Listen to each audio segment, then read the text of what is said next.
आज की स्टोरी सुनाने से पहले अगर मैं आपसे ये कहूँ, इस दुनिया में एक ऐसी मनहूस या फिर श्रापित कुर्सी भी है जिस पे बैठने की औकात किसी की नहीं है, और ना ही किसी के अंदर इतनी हिम्मत है कि कोई उस पर बैठ जाए।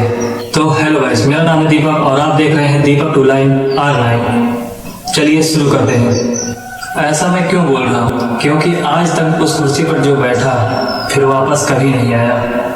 तो ये स्टोरी है इंग्लैंड के नॉर्थ के छोटे से कस्बे की। वहाँ के एक म्यूजियम में एक बहुत ही खूबसूरत चेयर का शोकेस किया गया है। दिखने में वो चेयर इतना नॉर्मल चेयर है कि किसी का भी उस पर बैठने का मन कर जाए। ना तो वो कुर्सी इतनी खास है और ना ही दिखने में अजीब। अब ध्यान से सुनना, हम आम तौर पर कुर्सी को जमीन पर रखते हैं ताकि उस पर बैठ सकें, लेकिन अब मैं जो आपको बात बताऊंगा शायद उसे सुनकर आपका गला सूख जाए। इंग्लैंड के नॉर्थ इलाके के म्यूजियम में आज भी उस कुर्सी को जमीन से करीबन 5 फीट की हाइट पर रखा गया है, दीवारों से लटकाकर, ताकि उस पर कोई गलती से भी ना बैठ जाए। यही नहीं, उसके साथ एक मेटल के प्लेट पर स्ट्रिक्ट वार्निंग देकर लिखा गया है, डू नॉट टच। खैर ये बात तो हुई कुर्सी की, पर आखिर क्यों उस कुर्सी पर कोई बैठना नहीं चाहता? उस म्यूजियम की माने तो उसका कहना है इस मनहूस कुर्सी पर आज तक जो बैठा है वो वापस बचकर कभी नहीं आया। किसी मिस्टीरियस तरीके से उसकी मौत हो गई। अगर इस कुर्सी को दीवार से ना टांगा जाता तो आप सोच नहीं सकते कि ये कुर्सी क्या कर सकती थी। आखिर था क्या उस कुर्सी में, और क्यों वो कुर्सी अपने ऊपर किसी को नहीं बैठने देती थी?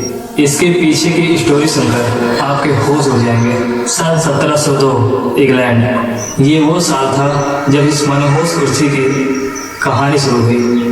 नॉर्थ के छोटे से कस्बे में 2 दोस्त रहा करते थे। एक का नाम था थॉमस बसबी और दूसरे का नाम था डेनियल अट्टी। और उन दोनों का खास पेशा था चोरी करना, डकैती करना। उसके अलावा नकली सिक्के बनाने में भी इनका हाथ था। अब कहने को तो वो दोनों दोस्त थे, पर उन दोनों की उम्र में बहुत डिफरेंस था। थॉमस डेनियल के बेटे के उम्र का था। वो दोनों दिन भर अपने गैंग के साथ धूम मचाते और रात को वहीं के एक बार में मिलकर खूब दारू पीते। एक दिन डेनियल को पता चला उसके दोस्त थॉमस के साथ उसकी बेटी का अफेयर चल रहा है।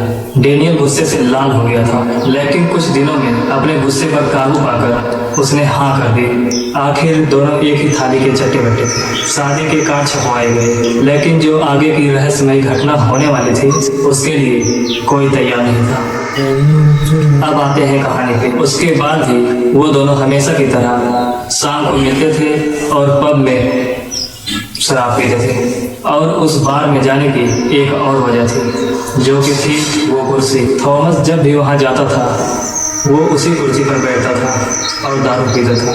थॉमस उस कुर्सी के पीछे इतना पागल था, उस कुर्सी के लिए बार में रोज लफड़े होने लगे। उस रहस्यमय कुर्सी ने थॉमस को अपने वश में कर लिया था, और वो वशीकरण इतना बढ़ जाएगा किसी को अंदाजा नहीं था। सन 1702 डेनियल की बेटी एलिजाबेथ और थॉमस के बीच लफड़े होने लगे। जब डेनियल को इस बात का पता चला तो डेनियल ने थॉमस से मिलकर कहा, अपने हद में रहो, नहीं तो मैं अपनी बेटी को अपने घर ले जाऊंगा। उसके बाद उन दोनों में कुछ दिनों तक अनबन रही। एक दिन थॉमस ने डेनियल को कुछ ऐसा बोल दिया जिसे सुनकर डेनियल के सर पर खून सवार हो गया। अब कुछ भी हो जाए, डेनियल को उससे बदला लेना था, और वो खास दिन जल्द ही आने वाला था। उसके अगले दिन जब थॉमस उस बार में पहुंचा तो डेनियल पहले से उसकी कुर्सी पर बैठकर शराब पी रहा था। थॉमस ने वहां के वेटर से कहा उसे जाकर मेरी कुर्सी से उठवाओ, लेकिन डेनियल कहाँ मानने वाला था। उसने कहा उससे जाकर कहो मेरा जो खाना है उखाड़ ले। थॉमस उसके पास आया और गाली देते हुए उसे उठने को बोला। उसके बाद डेनियल खड़ा तो हुआ, पर उस कुर्सी के ऊपर और अपने पैरों से रगड़कर उस कुर्सी को गंदा करने लगा।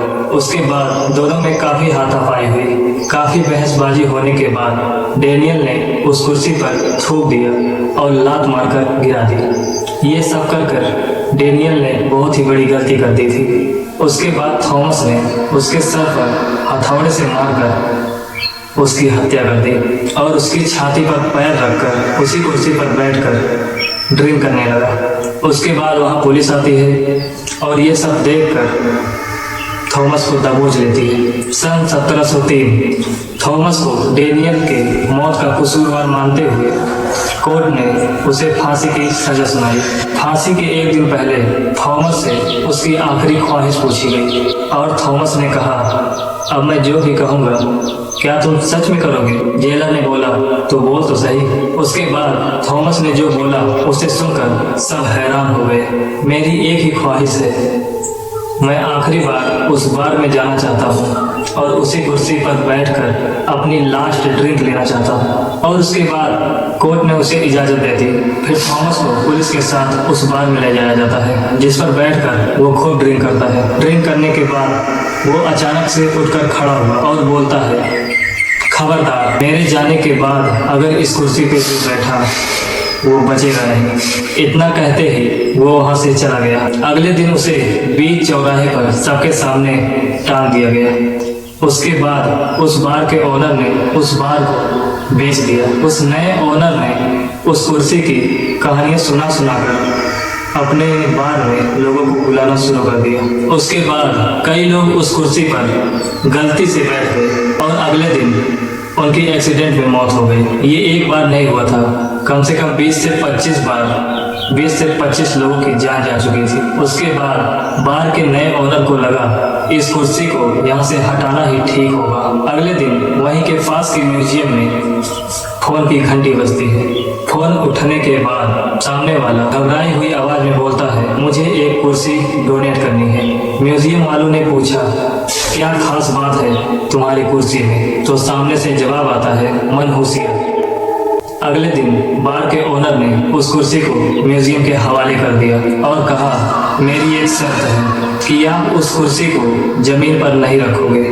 और चेतावनी देते हुए बोलता है, ध्यान रखना, जाने अनजाने में भी इस कुर्सी पर कोई बैठ न जाए। उसके बाद उस कुर्सी को म्यूजियम वालों ने दीवार में 5 फीट की ऊंचाई पर टांग दिया। फाइनली 1978 के बाद उस कुर्सी की वजह से किसी की जान नहीं गई और वो कुर्सी आज भी उसी म्यूजियम में रखी हुई है, रखी नहीं टांगी हुई है। उसके बाद एक हिस्टोरियन ने कहा, जिनका नाम डॉक्टर एडम बॉबिट था, उनके मुताबिक उनका कहना था ये कुर्सी मशीन से बनाई गई थी। उसने बताया ये कुर्सी शायद 1840 के बाद बनी थी, कम से कम थॉमस के फांसी से 138 साल बाद। इसका मतलब क्या था?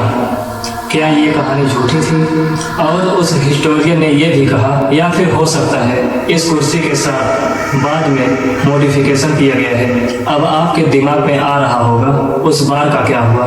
तो मैं बता दूं, वो जगह आज भी है, लेकिन उस जगह का नाम बदल चुका है और अब उस जगह का नाम है द जयपुर स्पाइस। इस रेस्टोरेंट का मालिक आखिर किस देश से हो सकता है? नाम भी सुना सुना लग रहा है, जयपुर स्पाइस। आपको क्या लगता है? Over and out.